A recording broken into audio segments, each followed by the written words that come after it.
खास रिपोर्ट में हम आपसे बात कर रहे हैं उत्तर प्रदेश और मध्य प्रदेश की सरकारों का जो जिम्मेदारी बनता है उन जिम्मेदारियों पर खासकर बात करें, वो जिम्मेदारियां नहीं निभा पा रही हैं। उत्तर प्रदेश में योगी आदित्यनाथ की सरकार से परेशान होकर लोग मध्य प्रदेश में पहुंचे हैं और मध्य प्रदेश में भी उनको कई परेशानियों का सामना झेलना पड़ा है।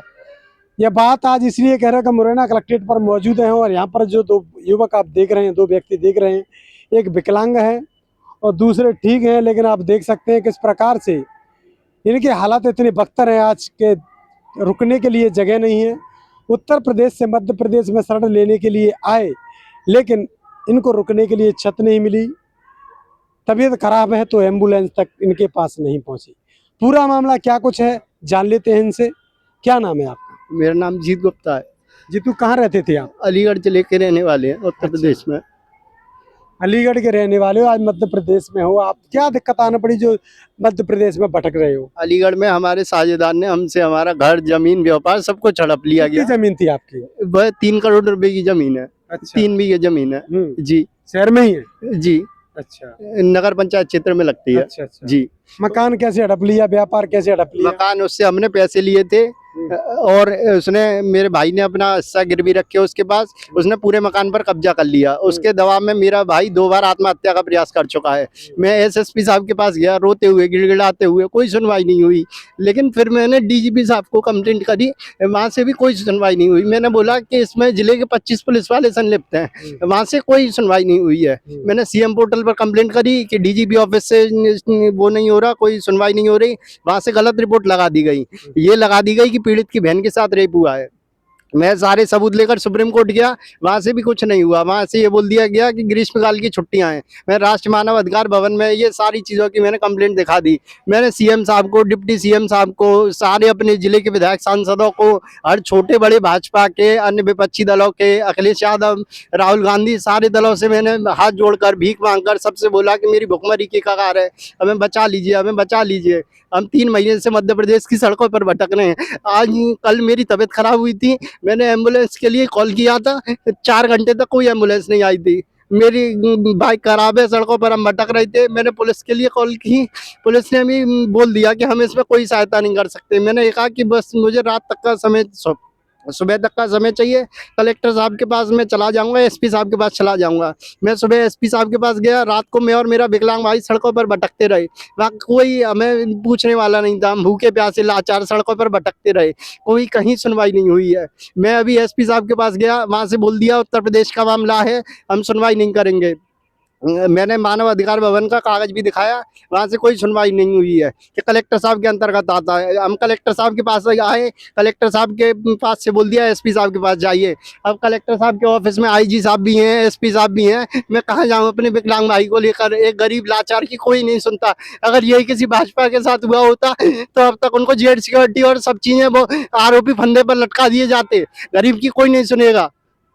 योगी जी की सरकार को बड़ी खतरनाक सरकार मानते हैं, गरीबों का न्याय संरक्षण दिया जाता है योगी जी की सरकार में, अपराधियों को संरक्षण दिया जाता है।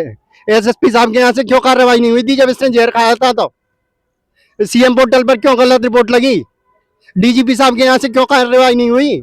मैंने साफ बोला कि जिले के 25 पुलिस वाले संलिप्त हैं, वहां से इसलिए कार्रवाई नहीं हुई कि जिले के उनका नाम खराब होगा, सरकार का, पुलिस प्रशासन का। मरता है तो कोई गरीब लाचार मरने दो, उनका क्या जा रहा है? 1,50,000 रुपए दे देंगे। मेरी 3 करोड़ रुपए की जमीन है, वो 60 लाख रुपए का घर है, मेरा 50 लाख रुपए का व्यापार था, कहीं कोई सुनवाई नहीं हो रही है। क्या व्यापार था? मेरा जेसीबी का व्यापार था, 40 लाख रुपए की जेसीबी आती है। एक ट्रैक्टर था मेरा 10 लाख रुपए का। क्या काम चलता था उससे? उससे भट्टे पर काम चलता था जी। मैंने कलेक्टर साहब से मुरैना, किसका था भट्टा? आगरा के एक बनी है उनका था, हमारे अलीगढ़ जिले में ही था वो भट्टा जी। वहाँ हमारी जेसीबी चलती थी। उसने, साझेदार कौन है आपका? साझेदार प्रेमपाल सिंह है। प्रेमपाल सिंह कौन है? नाम, पूरा नाम? प्रेमपाल सिंह पुत्र बाबू सिंह, निवासी थाना मडरा, निवासी शाहपुर। जाति क्या है? जाति ठाकुर है। ठाकुरों को संरक्षण दिया जाता है जी। उसमें 7 या 8 आरोपी हैं, सारे 7 ठाकुर हैं।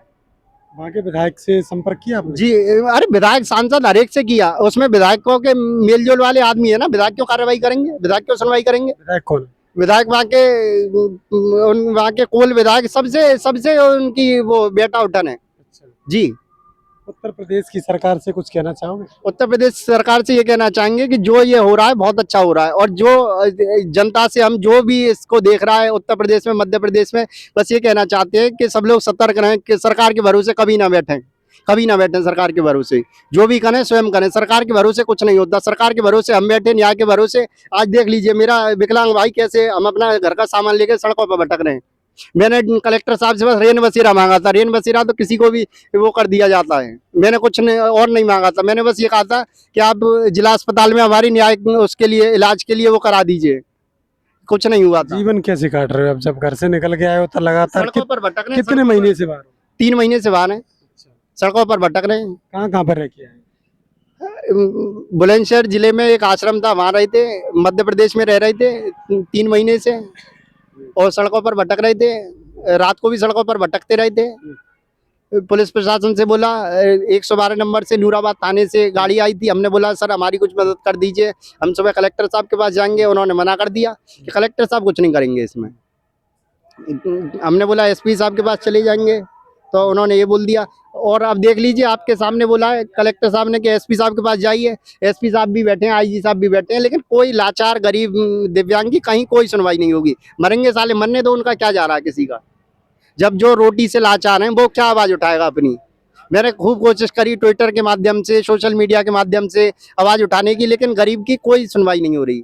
जब कोई प्रत्यक्ष रूप से सुनवाई नहीं कर रहा तो सोशल मीडिया के माध्यम से क्या आवाज उठेगी। जो आज मेरे परिवार के साथ हो रहा है, सड़कों पर भटकने, वह किसी और के साथ भी हो सकता है। ये जो पुलिस प्रशासन की लापरवाही है, जो कुछ भी है, भाजपा नेताओं की मिली भगत है, उत्तर प्रदेश सरकार की लापरवाही है। सीएम पोर्टल पर गलत रिपोर्ट लगी, और मध्य प्रदेश सरकार से भी मैंने बस एम्बुलेंस की मांग की थी, मैंने कुछ मांग नहीं कही थी। ये चीज़ मैं भी जानता हूँ, उत्तर प्रदेश का केस है। उत्तर प्रदेश में कोई सुनवाई नहीं हुई है तो मध्य प्रदेश में क्यों होगी। और बस एम्बुलेंस की मांग करी थी, एम्बुलेंस की भी साफ बोल दी थी कि बस जल्द आ रही है एम्बुलेंस, लेकिन कोई एम्बुलेंस नहीं आई थी। और दोबारा मैंने पुलिस की मांग की, वो पुलिस ने भी मना कर दी थी कि हमारा कोई मामला नहीं है। हमने हाथ तक जोड़े पुलिस वालों के, हमने बोला बस सुबह तक के लिए हमें किसी मंदिर में, हम पेट्रोल पंप पे रुके हुए थे। ये नूराबाद थाने में सीएनजी पेट्रोल पंप लगती है, वहाँ रुके हुए थे। हमने बोला कि हम सुबह कलेक्टर साहब के पास चले जाएंगे, साहब हमें रुकवा दीजिए। क्या हम कहीं नहीं रुकवा सकते। हमने बोला हम पेट्रोल पंप पे अपना सामान रखें, यहीं सो जाएंगे, लेकिन कहीं कुछ नहीं हुआ, कोई सुनवाई नहीं हुई।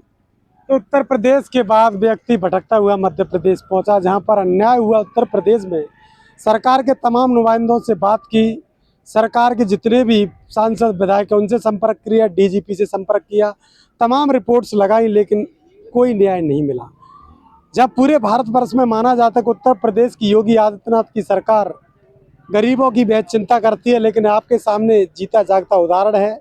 मध्य प्रदेश में लोग पहुंचे, लेकिन यहाँ पर भी उनको एम्बुलेंस और पुलिस ने भी ऐसी कोई खास सहायता नहीं की। और ये इनकी सभी जो शिकायत है, राष्ट्रीय मानव अधिकार आयोग का इनका ये पत्र है जो दिया गया है।